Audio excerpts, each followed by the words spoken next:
I'm on a 5-minute time frame. I changed mine from price over to market cap, and I'm on the USD. Those are my basic chart settings. So let's zoom in on the first 5 minutes here. Let's talk about this boring stuff that makes a ton of money. I need to drop this line on the screen right here. I'm just going to drag this line out.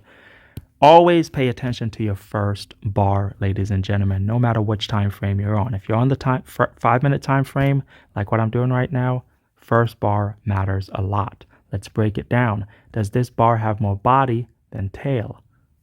Ratio-wise, yes. So we have a lot of buys coming in here because this is sells. We don't want that. We want buys. There's more buys than selling, and the bar closed green. That's good right there. First bar, very significant.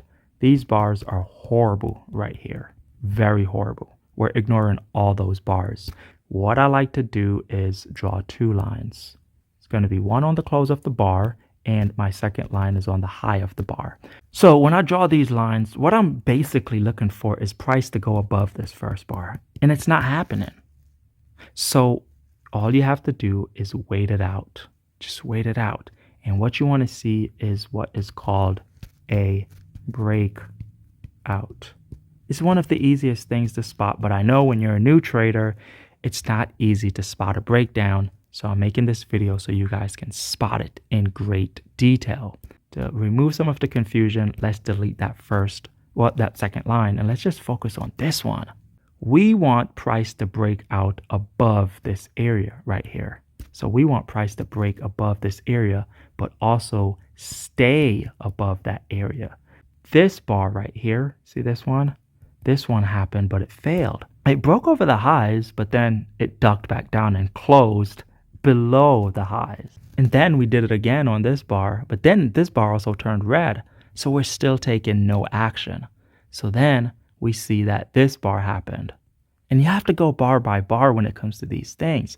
This bar is a super healthy bar. You can relate it to this one. That's a healthy bar. We have a lot of buys, few sells. What's a bad bar? This is a bad bar. We have sells, we have buys, we have indecision. That's a bad bar. That's an indecision bar. You want buy bars. This is a buy bar. This is a buy bar. But this bar, we can't buy right there. We have to wait till it goes above that bar. Because this is usually the developers and stuff like that. We can't get in right there. So we have to wait. So when this bar closed above all highs, that was an entry. So when this bar happened, you just want to get right into the trade. You have 2 options. You can get in right here because it wasn't too far from the breakout point, or you could just wait for a pullback and get in on that line. Where do you want to put your stop loss? Below the lowest, the first lowest point. So you could see we have a little belly going on here. That was a low point number 2. We have a belly going on here. This was low point number 1.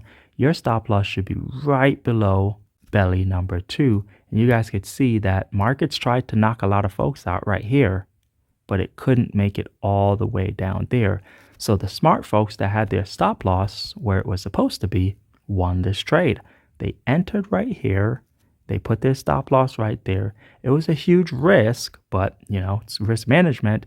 You can't, risk $1,000 or your entire bank account on this. So you come up with a decent amount of risk in this area based on the amount of money you have, if that makes any sense. So, that's technically why this trade did good, because we had a good bar right here. That's a good bar. I hope you guys could see why it's a good bar. Look at this bar compared to all the other bars. There's an issue with all the other bars. These are horrible, but this one is good. But the problem with this bar is it did not break above the high. This bar is horrible. Anything with a lot of legs on it is kind of like bad. This bar is good, but it's a tiny bar. There's no volume. It didn't break above the high. And again, I remember we talked about this bar. So this bar was the deciphering factor. You have to make a decision on this bar. Into the trade, put your stop loss right there. So now when we zoom back out, we can see why this trade was successful. This was it right there. That's what happened. And you just move your stop loss up accordingly like that. Your stop was right here, remember? And you have to, this is called a trailing stop, by the way.